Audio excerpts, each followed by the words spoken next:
Hoy vamos a comentar una columna que habla pues sobre el tema de corrupción, sobre el premio a la corrupción que se presenta en el actual gobierno. Álvaro Hernán Castro, muchas gracias.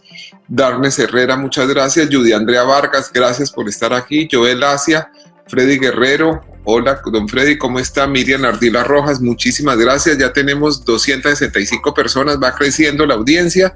Vamos a ver cuántos llegan y a conversar entre nosotros. Ricardo Granados, Eduardo Burbano, Daniela Navarro Posada, Leopoldo Carrasco, felicidades en el 2020. Álvaro Hernán, muchas gracias. Roy David González, un saludo. Patricia Zapata, hola. André Chacón, hola. Cecilia Galvis, hola. Oscar Calderón, Cristian Javier Gómez, Luis Delio, Cecilia Galvis, Fernando Cepeda, Juan Pérez, Oscar Rosero, José Duarte, desde Cajicá, tan bonito Cajicá. Los domingos me gustaba mucho ir a Cajicá. Había muchos restaurantes que me gustaban, muchos restaurantes campestres donde preparaban unos platos deliciosos. Entonces a María Cristina y a mí nos gustaba ir mucho. Y volveremos. Florida Blanca, doña María Victoria Duarte, Julián Santos, muchas gracias, don Julián.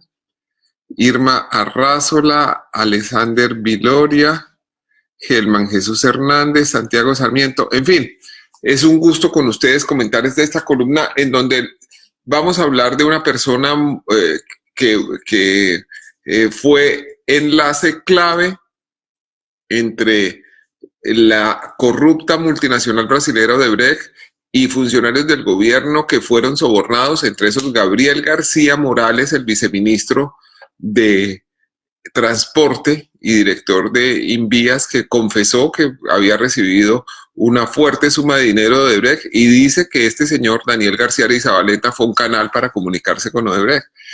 Asimismo, hablaremos de que esa persona ha recibido grandes beneficios burocráticos durante el gobierno de Iván Duque.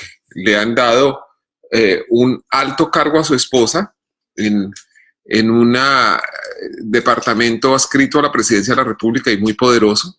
Le han dado un alto cargo a su sobrino en el Ministerio del Deporte, también con un manejo de presupuesto muy grande, y ahora van a nombrar a su hermano en la Dirección Regional del Invías, un instituto de donde él mismo fue destituido por hacer trampa en su hoja de vida, alterar documentos que acreditaban experiencia que no correspondían a la realidad y cambiar reglamentos.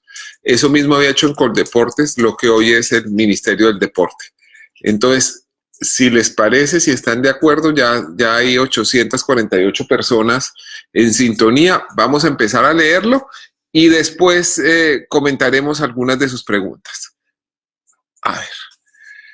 Daniel García Zabaleta, destituido director de Invías por falsificar documentos y contacto clave de Odebrecht en la campaña presidencial de 2014, es uno de los mayores favorecidos con burocracia por el gobierno de Iván Duque. En altos cargos públicos han sido nombrados la esposa y el sobrino de García Zabaleta. Como si fuera poco, su hermano, Luis Fernando García Zabaleta, resultó seleccionado para ser director regional del Invías en el Valle del Cauca, a pesar de que su nombre aparece en documentos de empresas cuestionadas dentro del caso de Odebrecht. Daniel García fue inhabilitado por 15 años para desempeñar cargos públicos porque la Procuraduría comprobó que falsificó documentos para acreditar experiencia que no tenía. A pesar de esa mancha imborrable en su hoja de vida, Daniel García Zabaleta siguió siendo una persona muy activa, tanto en los negocios como en la política. Varios contratos muestran su relación con Odebrecht. En esa condición fue el hombre clave para contactar al candidato presidencial Óscar Iván Zuluaga con el publicista Duda Mendoza. A esa reunión asistieron Óscar Iván Zuluaga, su hijo David, el actual presidente Iván Duque y el propio Daniel García Zabaleta. Dos directivos de Odebrecht, el director de la oficina en Colombia, Eleuberto Martorelli, y el vicepresidente de la corrupta multinacional brasilera, Luis Mameri, declararon que le pagaron a Duda $1.5 millones por sus servicios a la campaña de Óscar Iván Zuluaga. Martorelli aseguró que su hombre en esa campaña era García Arizabaleta. Esto lo cito entre comillas. Yo vi una oportunidad muy clara de aproximarme a ese gobierno, ya que tenía una persona conocida y muy próxima en Daniel García, trabajando en la campaña del candidato principal de la oposición. Ustedes pueden ver el video en semana.com.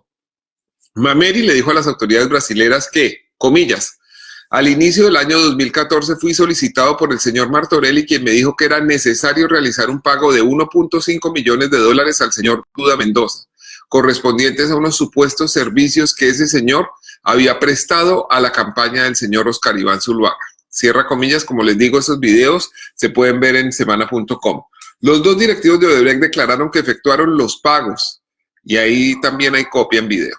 Este antecedente adicional tampoco fue obstáculo para que Daniel García Arizabaleta se convirtiera en director político del Centro Democrático, el partido de gobierno, y que se le premiara con poderosas cuotas burocráticas en el gobierno de Iván Duque.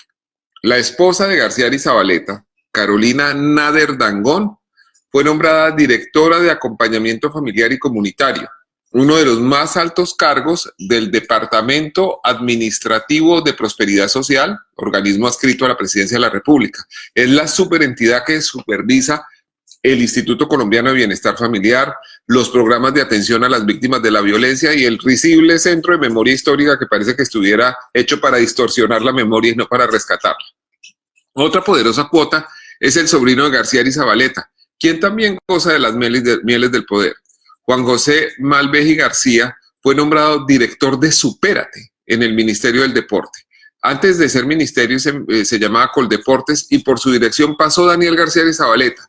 En esa institución quedaron las huellas de sus fechorías, que alteró sus certificados de experiencia y modificó el manual de funciones para autohabilitarse para ser nombrado director. La cereza en el pastel la puso el gobierno de Duque durante las fiestas de Navidad. El 17 de diciembre pasado, cuando la mayoría de los colombianos estaba cantando villancicos y esperando la natilla, la presidencia publicó la hoja de vida de Luis Fernando García Arizabaleta para ser nombrado director regional del Invías en el Valle del Cauca. El portal periodístico La Silla Vacía advirtió la maniobra. Ustedes pueden creer que en ese 17 de diciembre, como para que pase desapercibido, el Luis Fernando García fue anunciado como director regional. Él no solo es hermano del destituido director del Invías, sino que además su nombre aparece como parte de una empresa que recibía pagos no justificados de Odebrecht. La irregularidad la encontró Jorge Enrique Pizano, el auditor de la Ruta del Sol, que ustedes deben recordar y cuya muerte no ha sido aclarada por una investigación independiente. En sus documentos de auditoría, Pizano mencionó a Gestión de Proyectos de Infraestructura SAS como receptora de millonarios pagos no justificados por parte de Odebrecht. El documento está en semana.com. La empresa tiene 3 fundadores. Julio César Arango, que fue el último director del INCO, el Instituto Nacional de Concesiones, en el gobierno Uribe. Alfredo Pérez Santos, que fue gerente de estructuración y adjudicación del INCO en el mismo gobierno. Y una compañía llamada Zona Local SAS. En los papeles mercantiles, Luis Fernando García Arizabaleta está acreditado como gerente de Zona Local SAS cuando se realizó esa operación. Los accionistas son todos familiares de Daniel García Arizabaleta. Eso se puede encontrar en los papeles mercantiles de la época. Pero algo más raro, el 18 de diciembre del año pasado, hace unos días, un día después de que la presidencia publicara la hoja de vida de Luis Fernando García como director regional del Invías, la empresa Zona Local registró 2 importantes reformas en la Cámara de Comercio de Cali. Primero, cambió el nombre de la compañía a AGA Proyectos, como para borrar cualquier vínculo con el pasado, y designó a María del Pilar García, otra hermana de Daniel García Arizabaleta, como gerente titular de la compañía, en reemplazo de Luis Fernando, que ahora será parte del gobierno. Pues bien, esa es la columna que les quería contar y voy a empezar a mirar algunas de las preguntas que ustedes gentilmente nos han enviado. Un momentito, por favor. A ver.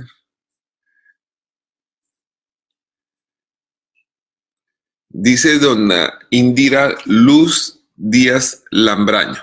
¿Por qué no le ha pasado nada a García Zabaleta a pesar de ser mencionado por el Huberto Martorelli? Pues no, pareciera que hay un gran escudo para protegerlo, para que no suceda nada y para que ni siquiera lo llamen a preguntarle. Margarita María Sierra Rubla. ¿Hasta cuándo saldrá todo esto a la luz y serán juzgados los responsables? Cada vez se encuentra más corrupción y más nombramientos de gente corrupta en cargos públicos. ¿Y qué se puede hacer para que las cosas de verdad se investiguen? Pues, doña Margarita, la verdad es que yo como lo digo siempre, no tengo compromiso con que haya realización de investigaciones judiciales. El compromiso del periodista se limita a que ustedes conozcan y tomen mejores decisiones. Nosotros no podemos garantizar que la justicia actúe. De hecho, casi nunca actúa en Colombia con nada, a pesar de que las pruebas se hagan públicas. Ana Elvira Mercado Vergara. En este desgobierno ser corrupto paga. ¿Existe algún proceso en contra del inhabilitado García por el dinero recibido por el grupo de Brecht que se menciona en la audiencia? Tengo entendido que la Procuraduría abrió un proceso. Mi pregunta sería, ¿qué podemos hacer los ciudadanos para exigir al menos eso, la revisión y posterior destitución de esos nombramientos? No, pues yo creo que la revisión, lo más fácil es que se conozca para que la gente pueda tomar acciones de aquí en adelante y saber quién es quién, pero que el gobierno vaya a hacer algo, lo dudo mucho. Mario Medina, ¿quién los investiga cuando el actual fiscal es cuota de Néstor Humberto Martínez y por ende de su patrón? No van a avanzar los resultados. Bueno, es una opinión más que una pregunta. Otro argumento más para ser merecedor del título de país más corrupto del mundo. ¿Será que los colombianos estamos condenados a vivir en medio de la corrupción? ¿No hay ninguna instancia internacional donde denunciar?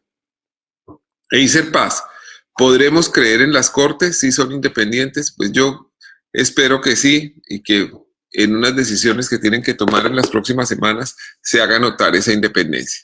Voy a mirar a ver qué preguntas están llegando en vivo en este momento. Permítanme.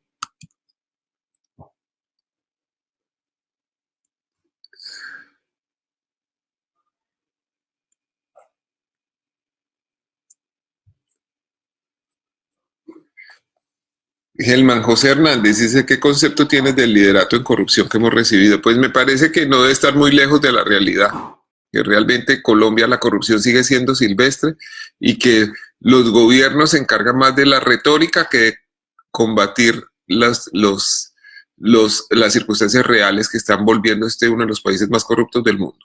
¿Cuántos puestos nos faltan para ser los primeros en corrupción?